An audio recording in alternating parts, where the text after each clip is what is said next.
अस्सलाम वालेकुम। प्रोग्राम दो राय के साथ मैं हूं असदरीन खान और मेरा साथ देंगे फसीजा का। आज और अभी बात करेंगे दो राय में बानिए MQM की एक और पाकिस्तान मुखालिफ बयान की, जिसमें उन्होंने भारतीय वज़ीर आज़म से एक मरतबा फिर मदद की अपील की है और दूसरी जानब उस बयान पर MQM पाकिस्तान की जानब से शदीद मज़म्मत भी सामने आई है। दूसरे हिस्से में बात करेंगे पाकिस्तान में मौजूद अक़लियतों के हवाले से क्या महज होली की त्यौहार में शिरकत काफ़ी है या उनके हकूक़ के तहफ़्फ़ुज़ को यकीनी बनाने के लिए ठोस इक़दामात की ज़रूरत है। और आखिर में बात करेंगे अक़वाम मुत्तहिदा की उस रिपोर्ट की जिसमें खुश रहने वाले ममालिक की फहरिस्त जारी की गई है। इस रिपोर्ट के मुताबिक पाकिस्तानी अवाम भारतीयों से ज़्यादा खुश है।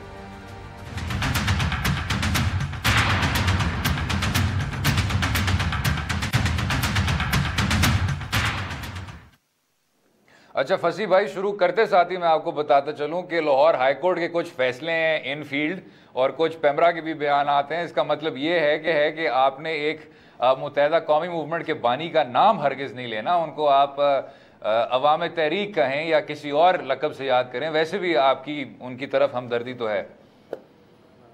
नहीं, ये बात तो सही है, लेकिन इस दफ़ा इन्होंने क्या ज़बरदस्त ओन गोल मारा है अपने ही कीपर को डॉज करके। एक चीज़ है, अगर आपको याद है कल हमने ये स्टोरी पढ़ी थी, लेकिन उस वक्त हमें शक आया कि ये ना डिस्कस करें, ये शायद ये न्यूज़ असली ना हो और इस पे प्रोग्राम करना मुनासिब ना हो। लेकिन आज लग रहा है ये हैरानकुन बात है कि ये बात एक्चुअली की गई है। दूसरा इसमें यह है कि अगर आप देख लें, इन्होंने तो पूरे मुहाजिर मूवमेंट जो है उनको वीक कर दिया। अभी सेंसस भी आ रहा है, उनको अपनी आवाज़ तेज़ करना है, एक तर्जुमान चाहिए।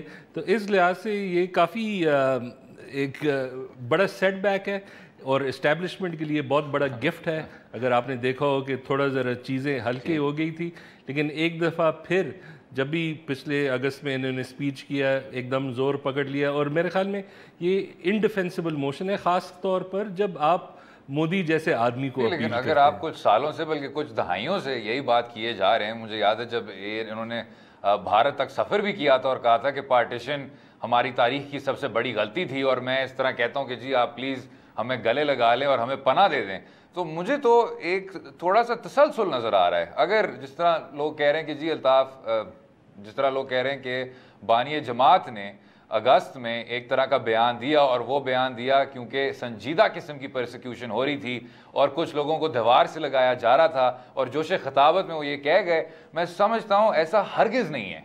आपकी एक तरह की सोच है, उसका आपने बार बार इजहार किया है और कोई पाकिस्तानी सियासत से ताल्लुक़ रखने वाला आदमी उसकी दफा कर भी नहीं सकता। तो खैर MQM पाकिस्तान तो नहीं करती इसकी दफ़ा, उन्होंने तो क्लियरली कह दिया कि हम नहीं मानते ये बात। लेकिन एक चीज़ है, 10 साल से कह रहे हैं, लेकिन वो 10 साल पहले हालात भी बहुत मुख्तलिफ थे। 2000 से 2010 तक वो तो उस वक्त मुशर्रफ को इनकी ज़रूरत थी, उसके बाद PPP को ज़रूरत थी। अब जो है वो सीन ही बिल्कुल मुख्तलिफ हो गया। एक बड़ा चेंज वैसे ये भी आया कि जब PPP हुकूमत में थी, उस वक्त जब उनके पास फेडरल गवर्नमेंट थी, उन्होंने काफ़ी स्पेस दिया था कराची में।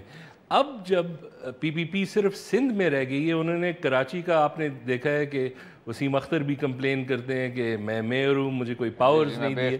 तो एक लिहाज से अगर आप देखें, ये जो बयानात है पहले जब आए थे तो वो कम से कम एक पोजीशन ऑफ स्ट्रेंथ थी इसकी। अब जब ये कर रहे हैं, अब तो सिर्फ अपने आप का नुकसान कर रहे हैं और मुहाजिरों का नुकसान। और उसमें जो एक और भी चीज़ है हैरान कुन किस्म की, वो ये है कि फसी भाई, आप जैसे लोग जो एक लेफ्ट विंग तबके से ताल्लुक़ रखते हैं, आप बहुत देर से कहते आ रहे हैं कि जी ये तमाम चीज़ें साजिशें हैं और हमें क्योंकि कंस्पिरेसी थियरीज से इतनी ज़्यादा वाबस्तगी है तो हम जो असल जो तस्वीर है उसको सही तरह तसव्वुर नहीं कर सकते। जब आप बात करते हैं नरेंद्र मोदी की, तो लोगों को याद ये नहीं आता कि मुहाजिरों ने कितनी ज़्यादा कुर्बानियाँ दी 1947 के वक्त। उनको याद आता है जब सौलत मिर्ज़ा की कन्फेशन वीडियो पे वो कह रहे होते हैं कि जी हमें रॉ ने यहाँ इम्पोर्ट किया और हमारी बाकायदा ट्रेनिंग हुई। तो इससे आप अपने तमाम बयानिया को तबाह बर्बाद कर रहे हैं और मेरे मुताबिक जो उर्दू बोलने वाला आपका सेगमेंट है, उनकी नुमाइंदगी इससे बहुत बेहतर होनी चाहिए। वैसे एक चीज़ ये भी है, जब वो कन्फेशनल स्टेटमेंट्स आती हैं, जब इमरान फारूक की मर्डर हुई थी 2010 में, जो 2 लोग जिन पे शक किया गया वो उसी वक्त पकड़े गए थे पाकिस्तान में, उनका जो कन्फेशनल स्टेटमेंट निकल के आ रहा था वो 2016 में था। आज अगर आप देखते हैं, चौधरी निसार भी कहता है, ब्रिटिश हुकूमत से कंप्लेन करता है कि आपने अपनी प्रोसिक्यूशन बहुत स्लो की है, बहुत कमज़ोर की, और बात उनकी ठीक है, लेकिन एक लिहाज से उनकी तरफ से भी सवाल होता है कि 6 साल आपने क्या किया है इस काम पे। और जब भी हमें एविडेंस मिलता है, अगर वो एविडेंस जल्दी आए, उस पर काम इमीडिएटली हो, ये नहीं कि हम इसे सियासी तौर पे किस तरह इस्तेमाल कर सकते हैं, हम प्रेशर कैसे डाल सकते हैं, अपने मकासद कैसे पूरा कर सकते हैं। तो उस लिहाज से अगर आप देखें कि कोई ब्रिटिश जज भी होगा, वो भी यही सवाल उठाएगा कि क्या ये पॉलिटिकली मोटिवेटेड है, ये असल में सही है। हम तो मानते हैं कि ये सही बात है, लेकिन इस लिहाज से अगर आप देखें, मैं बिल्कुल मानता हूँ आपकी बात, लेकिन हमें भी अपनी प्रोसिक्यूशन और एक कंसिस्टेंट वो देखें।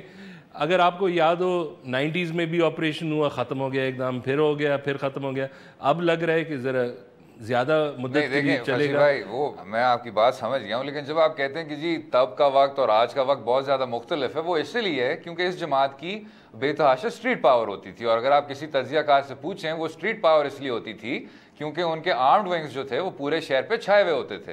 अब पहले अवामी नेशनल पार्टी पे उस तरह की कार्रवाई हुई और उनकी जो स्ट्रीट पावर थी वो कम हो गई और फिर मुत्तहदा पे हो गई। तो ये आपको क्या चीज़ बताती है कि अगर आपकी जमात के आर्म्ड विंग्स के खिलाफ कार्रवाई हो कि आपका फिर उस शहर पे गिरफ्त भी कम होता जा रहा है। उसका मतलब ये है कि क्राइम और आपकी जो सियासत है उसके बीच बाकायदा गठजोड़ है। अब उस गठजोड़ को किसी ने तोड़ा और आप फिर भी इस तरह के बयान दे रहे हैं, तो मैं समझता हूं कि यह बहुत ही ज़्यादा हैरत अंगेज़ बात है। हम जितना मर्जी इस्टेब्लिशमेंट को बुरा कहें, और बुरा कहना भी चाहिए, इसमें जो रेंजर्स का ऑपरेशन है उसमें क्या कुछ नहीं किया गया, लोग अंदर जा रहे हैं, बाहर जा रहे हैं, कोई उस तरह की इस्तगासा नहीं हो रही, उसको भी दुरुस्त करना चाहिए। लेकिन इस सियासी जमात और जो बाकी दो आपकी सियासी जमातें शहर में, उनका जो बाकायदा लिंक है आर्म्ड विंग्स के साथ, उसका सही तरह एहतसाब आज तक नहीं किया गया। तो एक लिहाज से जो आपका सवाल है वो ये है कि इतनी ओवर कॉन्फिडेंस क्यों, कि ये बयान अब क्यों आ गया है। एक तो ये है कि 2013 में जब हेट स्पीच का इन्वेस्टिगेशन हुआ था यूके में, उसमें ये क्लियर हो गया। उसके बाद फिर भी 2015 में कुछ बातें की। जब मनी लॉन्ड्रिंग का केस हुआ, वो तो हम कम से कम, मनी लॉन्ड्रिंग अक्सर बहुत मुश्किल केस होता है प्रूव करना, लेकिन जब आपके घर में पैसा मिल जाए वो काफ़ी आसान हो जाता है। मैं ये नहीं समझता कि उनकी एक तरह से वो कॉन्फिडेंस कहाँ से आ रही है। मुझे ये लगता है कि रिगार्डलेस ऑफ द सिचुएशन उन्होंने इस तरह की बातें करनी है और वो 80 की दहाई से इस तरह की बातें किए जा रहे हैं। खैर, इस पर गुफ्तगू जारी रहेगी और कराची की सद का मुस्तकबिल क्या होगा, रहिएगा हमारे साथ।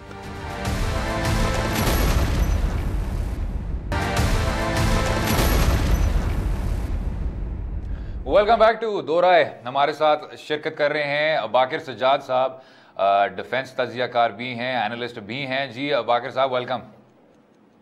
जब बाकिर साहब, हमारी आपके आने से पहले जो बात हो रही थी वो ये थी कि अक़वाम मुत्तहदा कौमी मूवमेंट के जो बानी हैं उनका पाकिस्तान खिलाफ बयान, और इतना पाकिस्तान खिलाफ बयान कि फसी ज़का जैसे फार लेफ्ट लिबरल भी कह रहे हैं कि जी मैं इसकी मजम्मत करता हूँ और मैं बिल्कुल नहीं बर्दाश्त कर सकूंगा इस तरह की बात। अमूमन वो कहते हैं कि जी वो मिसअंडरस्टूड हैं, उनको इस तरह नहीं करना चाहिए और इस्टेब्लिशमेंट से बड़ा प्रेशर आता है उन पर। क्यों फसी भाई, ऐसा ही है? वैसे ये अब बाकिर अगर आप हम ज़रा वजाहत कर दें इस पर, लेकिन अब ज़रा मुश्किल हो गया है कि जो MQM का डिफेंडर है वो कहे कि भाई को आपने गलत समझा।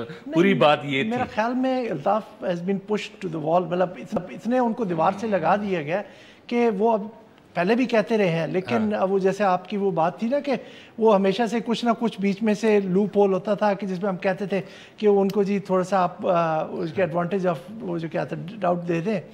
लेकिन यहाँ पर तो बिल्कुल उन्होंने कैटेगोरिकली कहा, और मोदी साहब का तो आपको पता है पिछले साल उन्होंने जाके बाकिर साहब बड़े वो माफ़ी चाहता हूँ आपकी बात में इंटरप्ट कर रहा हूँ, लेकिन ये जो मुत्तहदा के नुमाइंदे भी अमूमन कहते हैं कि हमें बार बार दीवार से लगाया जा रहा है, दीवार से लगाया जा रहा है। ये क्या दीवार से लगाया जा रहा है? क्योंकि ना इनकी इस्तगासा हो पाती है, ये अंदर जाते हैं, ये बाहर आ जाते हैं। अभी भी आपको देखने को मिल रहा है कि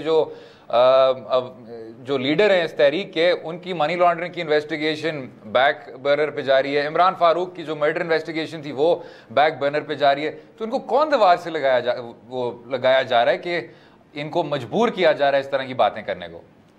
नहीं, मतलब ये मेरा ख्याल में जो आप दो बातें कर रहे हैं थोड़ी सी डिफरेंट है कि ब्रिटेन का कॉन्टेक्स्ट डिफरेंट है, पाकिस्तान का कॉन्टेक्स्ट डिफरेंट है। पाकिस्तान में जैसे इन्होंने फ्रीडम ऑफ जो ना एक्शन या स्पेस फॉर एक्शन एंजॉय किया है ओवर द ईयर्स, जो इनको पैटर्नेज मिली है, उस तरह की तो वो नहीं अब कर पा रहे। उनके ऊपर यकीनन रिस्ट्रिक्शंस हैं, उनके लोगों के ऊपर उनके वो पर्चे जिन्हें कहते हैं वो ही। लेकिन अगर आप तमाम शहर पे हड़ताल नहीं लगा सकते और कह सकते हैं कि जी अभी अभी तमाम दुकानों को बंद करें, तो क्या आपको दीवार से लगाया जा रहा है या कराची शहरियों के बुनियादी हकूक की तहफ़्फ़ुज़ की जा रही है?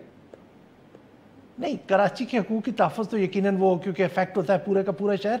लेकिन I am not defending MQM over here, लेकिन मैं ये कह रहा हूँ कि असद आपको ट्रीट कर रहे हैं कि आप सेक्टर इंचार्ज है एक्चुअली। तो वो मसला ये है कि चूंकि यहाँ पर उनके ऊपर एक सिक्योरिटी एपरेटस की तरफ से प्रेशर है, जिसकी वजह से वो रिएक्ट करते हैं। आपने उन्हें देखा फ़ौज के खिलाफ भी उन्होंने बयान पीछे दिए थे, जिसकी वजह से काफ़ी ज़्यादा यहाँ पर नाराज़गी पाई जाती थी। लेकिन दूसरी तरफ जो आप बात कर रहे हैं वो ब्रिटेन में है कि ब्रिटेन जो है उनको एक्टिवली प्रोसिक्यूट नहीं करती।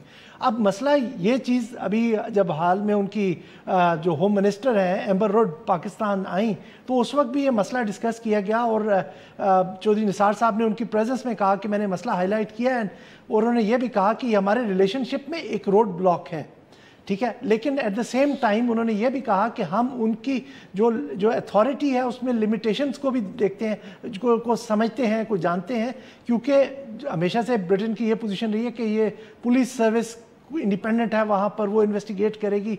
लेकिन ऑब्वियसली जैसे कि डॉन में भी स्टोरी आई थी ओवन बेनेट जोन्स की, कि ना तो वो एक्सट्रेडिशन के लिए वो जो लोग इमरान फारूक के कत्ल के केस में इन्वॉल्व हैं उनके लिए एक्सट्रेडिशन रिक्वेस्ट की जा रही है। तो इससे कि वहाँ हैं, लेकिन जो हम ये दो डिफरेंट कॉन्टेक्स्ट हैं, क्योंकि अगर आप दीवार से लगाने की बात में के ऊपर डिस्कस करते हैं तो पाकिस्तानी कॉन्टेक्स्ट है, ना कि ब्रिटेन में, जहाँ पे उनको मेरे ख्याल में खासी स्पेस अवेलेबल है। वैसे जब आप कह रहे थे कि पुश्ड अगेंस्ट द वॉल, तो बानिए MQM के जहन में क्या बात होगी, उनकी अपनी जस्टिफिकेशन क्या होगी कि मैं मोदी से बात कर रहा हूँ। ये बरामदाग बुख्ती जो रूट है उनको भी कोई ख़ास कामयाबी इससे नहीं मिली, तो ये इतने फ्रस्ट्रेटेड हो गए हैं कि एक नॉन स्टार्टर पे उन्होंने। और बीच में फसी भाई कुलभूषण यादव की भी बात कर लें जो बलोचिस्तान में पाए गए, just for the sake of discussion. जी ठीक है, वो भी आप हमें हाईलाइट कर दें। जी जी हाँ। कुलभूषण यादव मतलब इनकी ऊपर अपना जो इंडिया की यहाँ पे इन्वॉल्वमेंट का सबसे बड़ा सबूत मेरे ख्याल में पाकिस्तान के पास है, और जिसको हर जगह पे फ्लॉन्ट भी किया जाता है, वो कुलभूषण यादव है। कुलभूषण यादव इनको अब नामालूम कब मिले थे, लेकिन इन्होंने पिछले साल मार्च में जब ईरान के सदर रूहानी आए तो उस वक्त डिस्क्लोज़ किया। उसके ऊपर भी काफ़ी ले दे होती रहती है कि एविडेंस एनफ है नहीं है, मतलब एक नैरेटिव ही है सिर्फ, लेकिन वो एक सबूत है हमारे, मतलब हमारी अथॉरिटीज़ क्लेम करती हैं।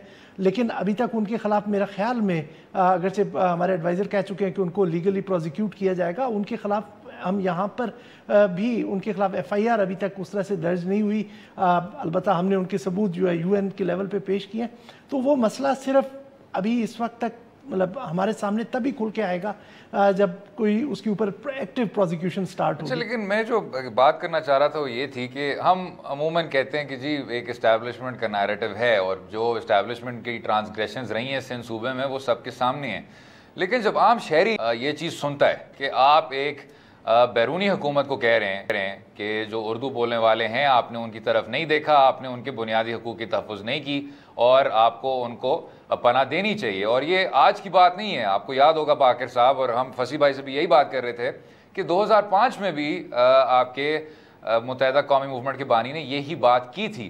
तो एक तो इस तरह का जो तासुब है वो क्या फैल जाता है, क्योंकि आपने देखा हमारी जो हिस्ट्री भी है, फ़र्क एथनिक सेगमेंट्स, फ़र्क सूबों में एक तरह की कन्फ्यूजन फैल जाती है। लेकिन साथ में मैं ये भी बात करना चाहूँगा कि जो अफसोस की बात है वो ये है कि अभी भी लोग इस बात को सुनेंगे और इस बात से इत्तफाक करेंगे, क्योंकि वो जो बुनियादी मसाइल हैं कराची सूबे में और उर्दू बोलने वाले तबके की जो बुनियादी मसाइल हैं उनको किसी ने अभी तक हल करने की कोशिश नहीं की और ना वफा की कोई तरजीह है इस मामले के हवाले से। लेकिन इसके ऊपर ये तो इसको तोजी नहीं बनती कि इल्ताफ जाके मोदी से करें, क्योंकि आपकी अपने मुल्क के अंदर की सेंसिटिविटीज़ को भी आपको देखना है। मोदी एक नॉन पाकिस्तान एनिमी है, पाकिस्तान बैशर है, आप उसको क्यों अपॉर्चुनिटी दे रहे हैं? ये हमारे अंदर के मसाइल हैं, हमें अंदर बैठ के हल करने चाहिए। उनके ज़ाहिरी बात है, उनके पास इतना अरसा एक पॉलिटिकल पावर रही है, क्यों नहीं वो उसको इस्तेमाल करके प्रेशराइज करते हैं गवर्नमेंट को, बाहर से आने वालों को एक जवाज़ इंटरवेंशन का प्रोवाइड करना। मेरा ख्याल में ये तो कहीं भी रिसीव नहीं किया जाएगा पॉजिटिवली।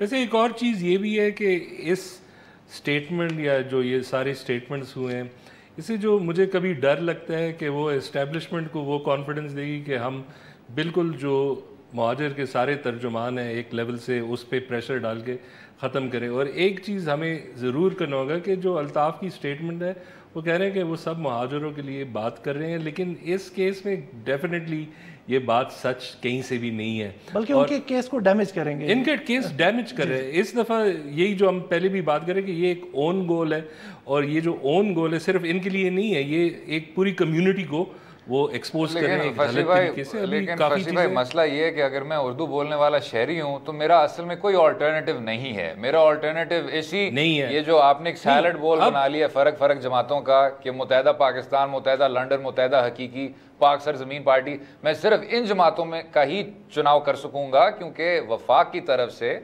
मरकज़ की तरफ से मेरी ना कोई तरजीह है, ना मेरी कोई अहमियत है, ना मेरे बारे में कोई बात करता है, ना मेरे बयानिया को कोई दुरुस्त करना चाहता है या गलत करना चाहता है। I am irrelevant.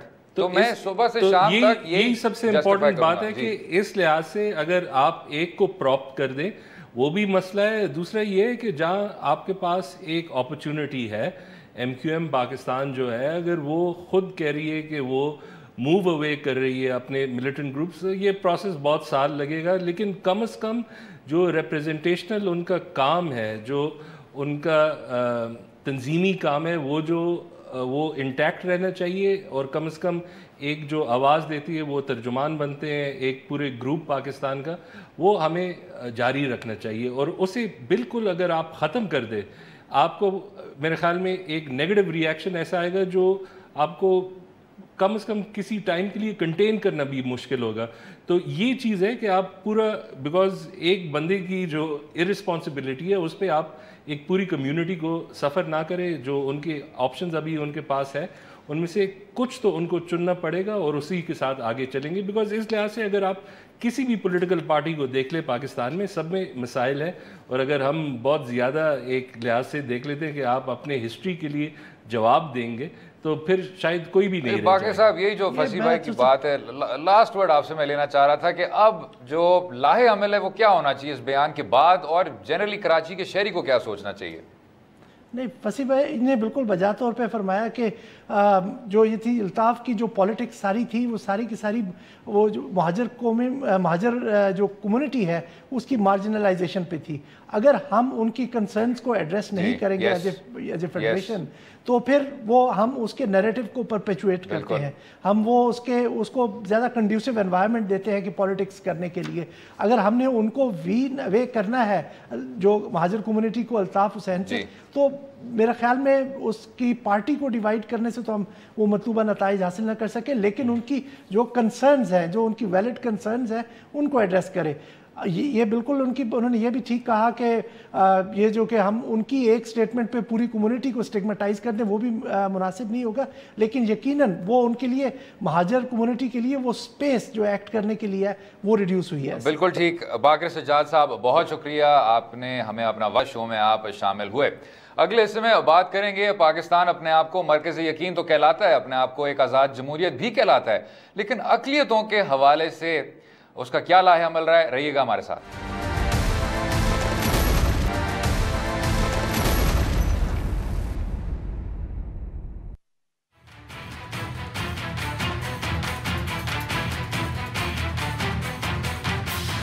होली बहुत बहुत मुबारक हो और हर मजहब अपने त्योहारों और तालीमात के जरिए इस बात की याद दहानी कराता है कि इंसान को कभी मायूस नहीं होना चाहिए।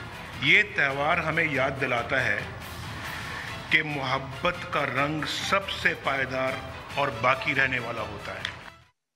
दौरा है, पाकिस्तान अपने आप को आज़ाद जमहूरियत तो कहलाता है और हिंदुस्तान की बीजेपी हुकूमत की शदीद मज़म्मत करता है उसकी अपनी अक़लियतों की पॉलिसियों के हवाले से, लेकिन उसका अपना तारीखी रवैया क्या रह चुका है अपनी अक़लियतों के साथ। हमारे साथ उसी मौजू पे समाजी कारकुन कपिल देव साहब भी हैं। जी कपिल साहब, वेलकम।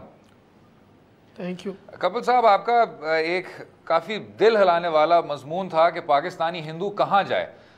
तो ये जब आप देखते हैं वज़ीर आज़म साहब कभी होली के त्यौहार में शिरकत करते हैं या तहरीक इंसाफ के सरबराह कहते हैं कि सिखों का एक सेगमेंट होना चाहिए उसमें मरदमशुमारी में, तो आपके तमाम लिबरल तबके से ये बात की जाती है कि हम अब तरक्की पसंदी की तरफ जा रहे हैं और अक़लियतों के हकूक़ की तरफ जा रहे हैं। क्या आपको ऐसा लगता है?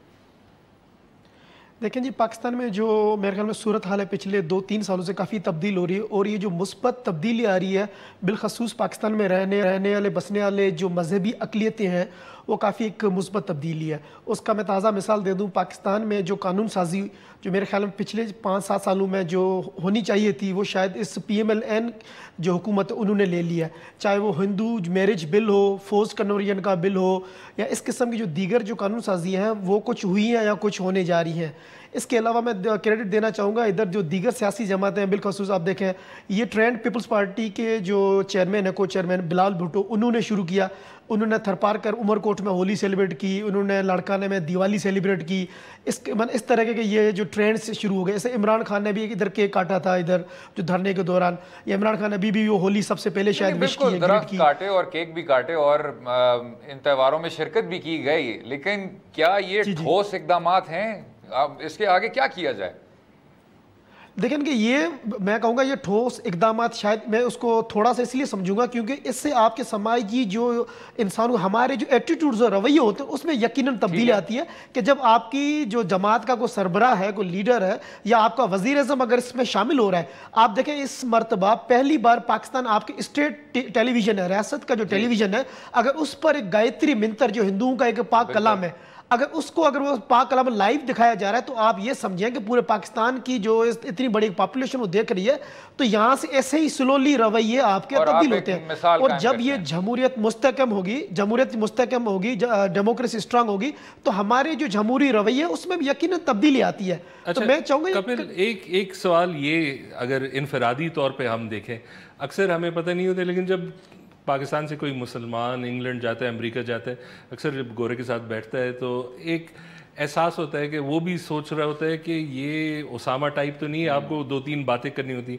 इसी लिहाज से अगर एक पाकिस्तानी हिंदू होता है, आपने ये महसूस किया है कि कुछ लिहाजों से आपको भी ये जाहिर करना है कि मोहब्बत वतनी, आप भी एक शहरी है, आप भी पाकिस्तान को प्यार करते हैं, और वो क्या होता है, वो आपको कहते क्या है जब आपको ये एहसास होता है कि मुझे बराबरी से नहीं देखा जाता? देखो वसीम, इसमें 1-2 बातें मैं कहूँगा। ये तो बड़ा इंटरेस्टिंग क्वेश्चन मैं कहूँगा, क्योंकि अक्सर हमें शायद अपनी लॉयल्टी शायद हमें साबित करनी पड़ती है। इसका मैं चंद मिसालें दे सकता हूँ कि अक्सर क्रिकेट मैच होती है, बिल्कुल इंडिया पाकिस्तान का मैच हो, तो उसमें पूछा जाता है कपिल आप किसको सपोर्ट करोगे? या आप तो इंडिया को सपोर्ट करोगे, या इंडिया में जो कुछ हो रहा होता है, यार देखो इंडिया में मोदी क्या करता है आपका, भाई आपका मेरा कोई खाला का बेटा तो नहीं लगता ना मोदी, या आपका प्राइम मिनिस्टर कह देते हैं मुझे, मेरा तो कोई उससे ताल्लुक नहीं है। या फिर मुझे अक्सर, क्योंकि मैं पाकिस्तान में मजहबी अक़लियतें उनके मैं इंसानी हकूक़ के हवाले से बात करता हूँ, तो मुझे कहते हैं यार आप इंडिया के जो मुसलमान उनके बारे में क्यों नहीं लिखते? तो मैं कहता हूँ मेरे भाई, मुझे पाकिस्तानियत अपनी साबित करने के लिए या अपनी हुब्बुल वतनी साबित करने के लिए इंडिया को 4 गालियाँ देना जरूरी क्यों है? मैं पाकिस्तान के मसले हाईलाइट कर सकता हूँ, अपने जो इशूज़ हैं। हाँ, और एक और चीज़ भी मैंने देखा है, और ये असद शायद तुमने भी पढ़ो, कि जब हमारे असेंबली में उसमें भी हिंदू MNAs भी है, एक PTI के थे, वो ये कह रहे थे कि जब हमारे टेंशन इंडिया के साथ होते हैं तो आप मज़हब पे क्यों आ जाते हैं? मैं हिंदू हूँ, आप मेरे मज़हब के बारे में बात करो, मैं पाकिस्तानी हूँ। तो आपको भी कभी ये एहसास होता है जब आप TV पे देखते हैं, हम TV शोज़ भी और जगहों में, कि ये एक इंडिया या मोदी उसे, बिकॉज वो भी एक इंतहा पसंद आदमी है, जैसे ये अलकायदा वाले 99% मुसलमान ऐसे नहीं है, तो ये एहसास आपको कभी चुभती है कि ये लोगों में नहीं है? ये बिल्कुल है, मतलब कि सम टाइम आप देखें इसका मेरे ख्याल खिते से खिते हमारी पाकिस्तान में उसमें डिवाइड कर दे। देखिए सिंध में अगर हम होते हैं तो सिंध में हिंदू, क्योंकि वहाँ पर 4 से 5 मिलियन के करीब हिंदू रहता है, तो वहाँ पर हमें शायद इतना मसला नहीं, वहाँ पर एक्सेप्टेंस भी ज़्यादा है, हिंदू को शायद वहाँ पर धरती के बेटे भी माना जाता है, हम ओरिजिनल सिटीजन्स हैं। इस तरह मैंने ट्रैवल किया, KP में मैंने किया है, तो KP में मुझे शायद ही कहाँ पर मसला होगा कि वहाँ पर हिंदू ताजिर कम्युनिटी बैठी हुई है। नौशहरा में जाएँ, आप पेशावर में जाएँ, बलूचिस्तान में बहुत स्ट्रॉन्ग ताजिर कम्युनिटी है, फाटा में भी सिख बहुत कम्युनिटी है। ये रवैया थोड़ा बहुत पंजाब के अंदर है, ये रहता है, क्योंकि यहाँ पर एक तो हिंदू कम्युनिटी रहती नहीं है, दूसरा पार्टीशन तकसीम हिंद की जो लकीर है वो इधर खींची गई है, और उसका जो खून खराबा जो हुआ था तकसीम हिंद के दौरान वो इस पंजाब की धरती ने बर्दाश्त किया है। लिहाजा ये जो थोड़ा नफरत का एलिमेंट हम कह सकते हैं तो वो इधर बहुत ज़्यादा है। मगर अब मैं मसलन पंजाब में पिछले 10-12 सालों से रह रहा हूँ, तो ये slowly and gradually with the passage of time ये जो एक्सेप्टेंस है लोगों की आहिस्ता आहिस्ता होने लगी है। मगर मैं जब ट्रैवल करता हूँ पब्लिक सफ़र में, तो मुझे घर से अगर फ़ोन आए, ठीक है, वैसे तो कल्चरली हमने तो सारी चीज़ें अडॉप्ट कर लिया, शुक्र अल्हम्दुलिल्लाह, जज़ाकल्लाह, तौबा नज़बिल्लाह, अस्तगफिरुल्लाह, अस्सलाम वालेकुम, इंशाल्लाह, ये घर में भी हम शायद बोल लेते हैं। मगर घर में कभी इत्तेफाक से टैक्सी में सफ़र कर रहे थे तो हम बड़ा मोहतात होकर, कॉन्शियस होकर बात करते हैं कि गलती से निकल, भगवान की कसम तो नहीं खा रहा हूँ मैं, कोई इस किस्म में बड़े मोहतात होकर बात करते हैं। तो ये जो डर है, ये जो इनसिक्योरिटी है, ये हमारे अंदर काफ़ी इनबिल्ट होती है मिनॉरिटीज़ की, ख्वाह वो किसी भी, मेरे ख्याल में हमारे चाहे इंडिया में बैठा हो मुसलमान उसके साथ होता होगा, या पाकिस्तान में बैठा हुआ एक हिंदू है शायद उसके साथ होता होगा। आखिरी चीज़ वो, एक आखिरी चीज़ वो ये था कि जब इंडिया पाकिस्तान का मैच होता था और जब कपिल देव खेलता था, फिर आप किसके साथ थे? मैं यकीनन वो कपिल देव के, क्योंकि मेरा नाम ही शायद मेरे पेरेंट्स ने कपिल देव के नाम की इंस्पिरेशन के बाद ही रखा होगा, क्योंकि वो कपिल देव के वर्ल्ड कप के बाद ही मैं पैदा हुआ हूँ, तो मेरे ख्याल में काश मैं उसमें पैदा होता तो यकीनन मेरे नाम से कुछ ना कुछ मंसूब होती कोई चीज़। आखिर में कपिल देव साहब, मैं बस ये पूछूंगा, आपने शुरू में बात की कानून साजी की, तमाम सियासी जमातों के जो सरबराह हैं वो भी एक मॉरल मिसाल कायम कर रहे हैं। आपने देखा होगा ये साबिक चीफ जस्टिस तसद्दुक़ हुसैन जिलानी साहब की भी एक लैंडमार्क डिसीजन आई है अक़लियतों के बुनियादी हकूक़ के हवाले से। तो क्या आपको लगता है कि हम सीधी राह पे, क्योंकि जो आगे का सफ़र है वो है तो इंतहाई तवील, लेकिन क्या आपको लगता है कि हम अब उस पटरी पे चढ़ चुके हैं? यकीनन मैं कहूँ तो मैं तो इस चीज़ में बड़ा पॉजिटिव हूँ और मैं बड़ा ऑप्टिमिस्ट हूँ चीज़ में कि ये जो चीज़ें जिस सिमत में जा रही है वो यकीनन एक पॉजिटिव डायरेक्शन में जा रही है, और ये जो तब्दीलियाँ आ रही हैं स्लोली एंड ग्रेजुअली, लोगों की एक्सेप्टेंस होना, क्योंकि हम अगर अपना कंपैरिजन करते हैं अपने पड़ोसी मुल्क से जो हमारा हरीफ भी है, तो उसको देखें तो वहाँ पर चीज़ें किस सिमत में जा रही है। वहाँ पर मुसलमानों, अक़लियती मुसलमान जो इंडिया में बसते हैं उनके साथ जो जुल्म हो रहा है, और यहाँ पर पाकिस्तान में जो लोग हैं, यहाँ पर हमारा prime minister, sitting prime minister अगर आपके साथ होली मना रहा है, कोई दिवाली मना रहे हैं, आपके इस तरह की चीज़ें वो कानून साजी हो रहे हैं, तो ये चीज़ें एक पॉजिटिविटी की तरफ जा रही है, और ये इस मुल्क में मजमूई तौर पूरे पाकिस्तान के लिए चीज़ें बेहतरी की तरफ जाएंगी। कपिल देव साहब, बहुत शुक्रिया शो में आप शामिल, और आपसे बात करके बहुत खुशी भी हुई, और खुशी के हवाले से हमारा अगला भी मौजू है दुनिया के जो सबसे खुश ममालिक हैं उनकी फहरिस्त में पाकिस्तान की मज़ीद मकबूलियत। ऐसा क्यों? साबिक हॉकी चैम्पियन फसी ज़का से भी ये बात करेंगे, रहिएगा हमारे साथ।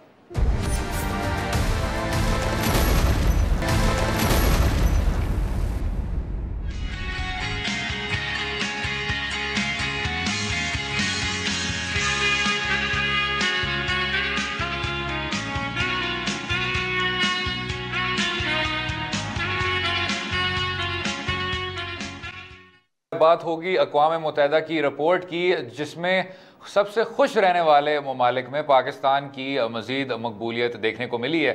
फसी भाई, जहाँ तक मुझे आइडिया है, लोग लास्ट इतने खुश थे जब आप हमारी हॉकी टीम के कप्तान थे, ऐसा ही है? वो तो अच्छे दिन थे पाकिस्तान के, लेकिन एक चीज़ है, ये वैसे ज़रा हैरान कुन है मेरे ख्याल में, हम जो इतने खुश हैं, हम जब ज़रा मायूस होते हैं उसी में हमारी खुशी होती है। ये हमेशा पाकिस्तान के बारे में बात करते हुए कि हालात बुरे हो गए, ये जो हमारी इनसिक्योरिटी होती है, लेकिन एक चीज़ है, पिछले 5-6 साल में हम थोड़ी बहुत स्टेबिलिटी की तरफ एक दफ़ा फिर वापस आ गए हैं, हालात बेहतर। अच्छा, तो आप मान रहे हैं, इस रिपोर्ट को मान रहे हैं, और जिस तरह के इंडिकेटर उन्होंने इस्तेमाल किए हैं खुशी को कैलकुलेट करने के लिए, आप तस्लीम करते हैं उनको? तो एक चीज़ और भी है कि अगर आपके हालात इतने बुरे हो गए थे एट वन पॉइंट, यही जो 2006 ऑनवर्ड्स 2013 तक कितने बड़े वाक़े हुए, APS हुआ, और अब अगर थोड़ा बहुत लग रहा है कि हमारे कंट्रोल में चीज़ें आ रही है, ठीक है, मसाइल तो अभी भी बहुत बड़े हैं। दूसरा ये भी है कि जो हमारे कुछ बहुत ज़्यादा बड़े मसाइल है उस पे लोगों की परवाह ही नहीं है। तो इस लिहाज से तो हम खुश ही रहते हैं। अगर आप ये फसी भाई देखें, ये फसी भाई खुशी के मुतालिक सेगमेंट है, आप उस खुशी को भी ना खुशी में तब्दील कर रहे हैं। खैर मुझे प्रोड्यूसर साहब ने भेजा है, बल्कि डांटा है कि आप ये भी कहें कि इस रिपोर्ट के मुताबिक पाकिस्तानी अवाम भारतीयों से ज़्यादा खुश है। अब देखें, मैं अमन चाहता हूँ तमाम खित्ते में। मैं नहीं चाहता कि अगर हम पहले से ही मज़हब व मुल्क की बुनियादों पर लड़ाई कर रहे हैं तो अब हम खुशी और गमी की बुनियादों पे भी लड़ाई करें, लेकिन ऐसा ही है, आप भारतीयों से बहुत ज़्यादा खुश हैं। ऐसा क्यों है फसी भाई? नहीं तो अगर इस साल हम 80 नंबर पे, अगले साल 70 पे हो जाएंगे, ये पता लग के कि हम भारत से ज़्यादा खुश हैं, तो इस बात पे भी खुशी फैल गई होगी कि किसी रैंकिंग में हम बहुत ज़्यादा आगे निकल गए हैं। बिकॉज उनका काफ़ी पीछे है 122, तो उनको भी ज़रा सोचना पड़ेगा कि ये जो आपकी कॉन्फिडेंस है मुल्क में, नहीं बड़ी वजह क्यों है? ये क्यों है ऐसी वजह? इनको क्या मसला हो रहा है? ये क्यों? वैसे तो बड़े खुश लगते हैं अपने योगी आदित्यनाथों को मुंतखब करके और डांस करके। आई डोंट अंडरस्टैंड फसी भाई, व्हाट इज द इशू? उनके पास करण जौहर है, उनके पास नरेंद्र मोदी है, उनके पास हर तरह का आदमी है, क्यों इतनी नाखुशी? नहीं तो उनका मसला जो है वो ये है कि एक तो वो कि दो इंडियाज है। एक इंडिया वो है जो वही करण जौहर और ये लोग जो हमें नजर आते हैं, tiger Shroff, Aditya Roy shining India है, बेंगलोर में है, लेकिन पूरे मुल्क में तो काफ़ी गुर्बत है और काफ़ी इलाकों में जो हम एक सदी पहले जो सोशल कंडीशंस थे वो अभी भी वहाँ हैं। वहाँ भी काफ़ी इलाकों में बिजली की सख्त किल्लत है। तो एक लिहाज से उन लोगों का इतना वो पॉलिटिकल पार्टिसिपेशन भी नहीं है, दूसरी इनइक्वालिटी भी काफ़ी ज़्यादा है। ये मसाइल खैर पाकिस्तान में भी है, लेकिन कुछ हद तक हम छोटे मुल्क हैं, हमने कुछ चीज़ों में ज़रा बेहतरी तो की है, सफ़र बहुत लंबा है। लेकिन एक चीज़ है इंडिया में कि आपको एक एलिमेंट उनका नज़र आता है, और ख़ासकर ये जो इनइक्वालिटी का मसला है वही मेरे ख्याल में ज़्यादा। बतौर एक साबिक हॉकी चैंपियन आप बहुत ज़्यादा इंडिया बैशिंग करते हैं। हाँ नहीं इस लिहाज से ये तो खैर मनमोहन सिंह के ज़माने में से कांग्रेस ने तो इंडिया को इस लिहाज से बहुत ख़राब किया है कि जो नेसेसरी चीज़ें थे कि एक ख़ास किस्म उनका एक कंपोनेंट इकोनॉमी का बहुत बढ़ गया, उस पर सब खुश हो गए। वो तो हमें भी डरना चाहिए। अब CPEC आ रहा है, हम यही समझ रहे हैं कि सबको खुशहाली इससे मिलेगी और काफ़ी लोगों को मिलेगी, लेकिन हमें देखना होगा कि ये जो बेनिफिट्स होते हैं ये हर आदमी को, ये ज़रा ट्रिकल डाउन जो कहते हैं वो हो जाए, वरना हम भी उसी लिहाज से ज़रा गलत राह पे चले जाएंगे। भाई ये जो वैसी खुशी का इंडेक्स है ये दिखाता है डेनमार्क ज़रा अवलीन दर्जा रखती है, फिर उसके बाद पाकिस्तान की भी उन्होंने ओवरऑल रैंकिंग दी हुई है। अगर आप मईशत को और सियासत को भी एक तरफ हटा दें तो क्या ऐसा नहीं हो सकता कि जो आम पाकिस्तानी शहरी है वो बस हंसमुख है और खुशकिस्मत आदमी है? हो तो सकता है। एक चीज़ है जिस पे लोग मायूसी का ज़रा इजहार करते हैं, लेकिन वही हमारी बुनियाद है खुशी का। वो ये है कि एक लिहाज से आज़ादी राय जो है, जिस लिमिटेड भी है, काफ़ी एक्सपेंडेड भी है, लेकिन वो पाकिस्तानी काफ़ी इस्तेमाल करते हैं, और वो भी एक खुशी का बेसिस होता है। जब भी ये हैप्पीनेस इंडेक्सेस देखते हैं दुनिया भर में, तो अगर आपके पास ये फ्रीडम हो कि आप बात कर सके जो आपके दिल में हो, अगर आप किसी चीज़ से मुत्तफिक हो या उसके ख़िलाफ़ हो, ये एक बहुत बड़ा कंपोनेंट है और ये पाकिस्तान में है और इसे हमें प्रिजर्व। अच्छा, ऑन अ पर्सनल लेवल इस साल आपको क्या चीज़ों ने खुश किया था? जी हाँ, इस साल यार ये पहल का जो फाइनल था बिल्कुल 14 अगस्त ठीक हो गया, बिल्कुल ठीक। और मेरे ख्याल से उस PSL फाइनल पे जो हमें मौका दिया गया था कि हम अपना गहरा किस्म का तजिया भी कर सकें, मेरे ख्याल से वो भी इंतहाई खुशी का मौका था। हाँ, कुछ सीख मिले क्रिकेट के बारे में। खैर, उम्मीद है आपको आज का प्रोग्राम पसंद आया होगा। मुझे और फसीज़ा को अपनी राय से भी आगाह कीजिए और कल तक इजाज़त दें। खुदा हाफिज़।